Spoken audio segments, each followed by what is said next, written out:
¿A qué se dedica la Fundación Renacer específicamente? Ok, la Fundación Renacer trabaja en tres líneas relacionadas con la prevención, la investigación y la atención a víctimas de explotación sexual comercial, niños, niñas y adolescentes, básicamente. Ok. ¿Cuál es la reparación que se busca para las víctimas de la explotación sexual comercial de niños, niñas y adolescentes? Pues mira, digamos que hay dos o tres grandes temas en los que se trabaja con las víctimas. Uno, la recuperación, ¿no? Porque han sido víctimas de violencia, entonces necesitan procesos de recuperación emocional, de recuperación física, de todas las áreas, digamos, del desarrollo. Segundo, promover el desarrollo personal, porque son niños y niñas a los que les ha faltado, digamos, a lo largo de su vida les ha faltado casi todo. Y tercero, lograr una reintegración a un entorno social protector, ¿sí? Que puede ser su propia familia, puede ser una familia sustitutiva o puede ser otro entorno.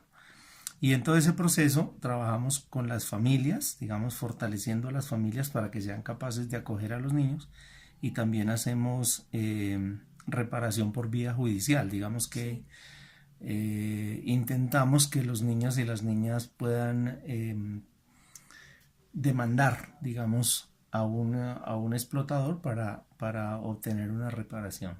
Ok. ¿Qué garantías de seguridad se le dan a las víctimas de la explotación sexual y comercial en niños, niñas y adolescentes?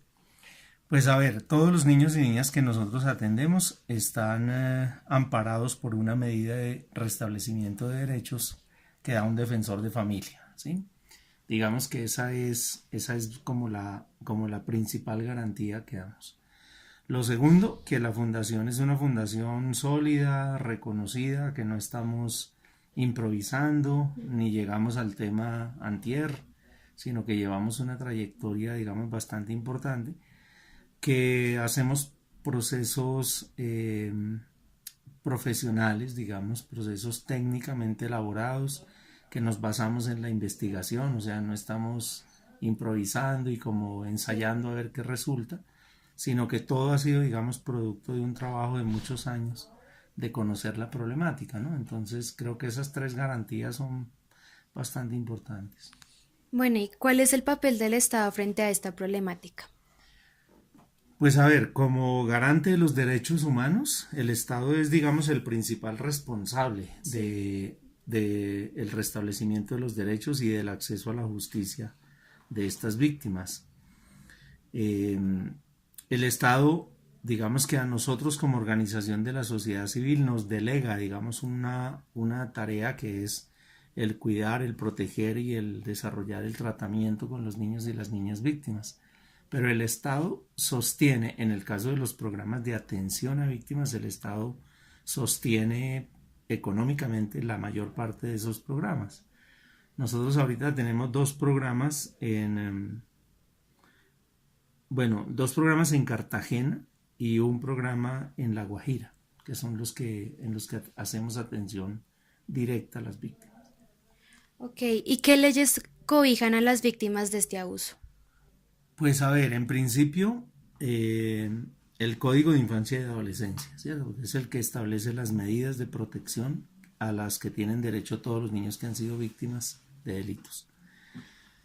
Primero eso. Segundo, bueno, por supuesto, la Constitución Nacional y la Ley 12 de 1991, que es la Convención sobre los Derechos del Niño. Además, está el protocolo facultativo sobre venta, prostitución y pornografía con niños, que es la Ley 765 de 2002. Y después de eso han venido tres normas que son fundamentales: la 679 del año 2001, la Ley 1329 y la Ley 1336 del año 2009, ¿sí? Que son como las que enmarcan todo lo que tiene que ver con lucha contra la explotación sexual. Ok, ¿y ayuda al Estado a prevenir los casos de la explotación sexual comercial de niños, niñas y adolescentes? Pues si uno le pregunta al Estado, el Estado va a decir que sí, digamos Sí. que tiene programas, que programas en primera infancia, que el programa de fortalecimiento de las familias o que el programa de familias con bienestar, te va a decir que sí. Y eso pues no es completamente cierto. Digamos que para el tema de explotación sexual no hay una política pública de prevención, explícitamente hablando. Solo ahora se está creando, digamos, esa política.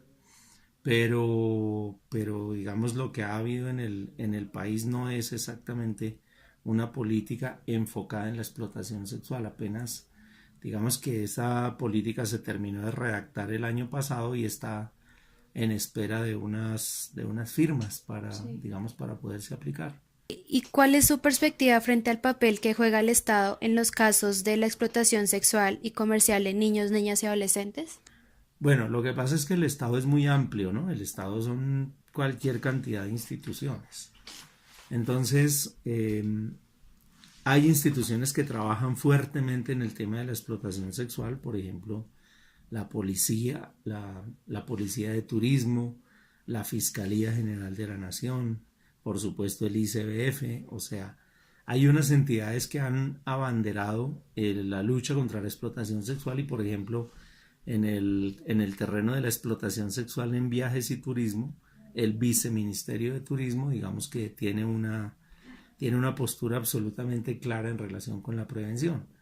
Entonces uno no puede decir que el Estado no hace, el Estado digamos en diferentes instancias, a veces de manera articulada y otras veces de manera un poco fragmentada, está haciendo un trabajo importante contra la explotación sexual. Digamos que en los últimos años ha habido como mucho interés y mucho compromiso de varias entidades de las que te mencioné que luchan contra la explotación sexual.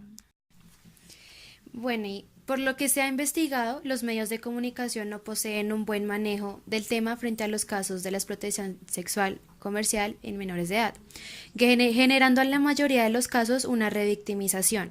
¿Qué consejo le daría usted a los periodistas en formación para tratar este tipo de noticias? Yo creo que los periodistas tienen una responsabilidad muy importante en el sentido de declarar la verdad, ¿cierto? Sí. Las víctimas tienen tres derechos fundamentales que son verdad, justicia y reparación. Y la verdad tiene que ver con cómo hablamos de la explotación sexual, cuando a los niños y a las niñas se les trata de una manera distinta y no como víctimas, cuando se les hace responsables o cuando se dice que la explotación sexual es un trabajo o cosas así, efectivamente se les está negando el derecho a la verdad.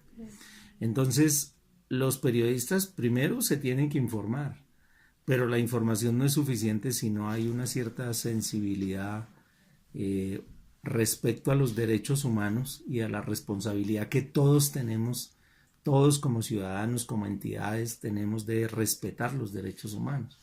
Entonces yo creo que la recomendación que es, y que de hecho lo hacemos con los periodistas, es primero sensibilícense, o sea, esto no es un tema menor, esto es un tema de derechos humanos, esto es un tema que nos afecta a todos de alguna manera. Tener empatía también. Exactamente. Y lo otro es que se informen, o sea, que cuando vayan a hacer noticias sobre el tema de explotación sexual, busquen a las fuentes confiables, no a cualquiera que dice que puede hablar del tema cuando realmente muy pocas personas han investigado y saben realmente lo que pasa, especialmente con las víctimas.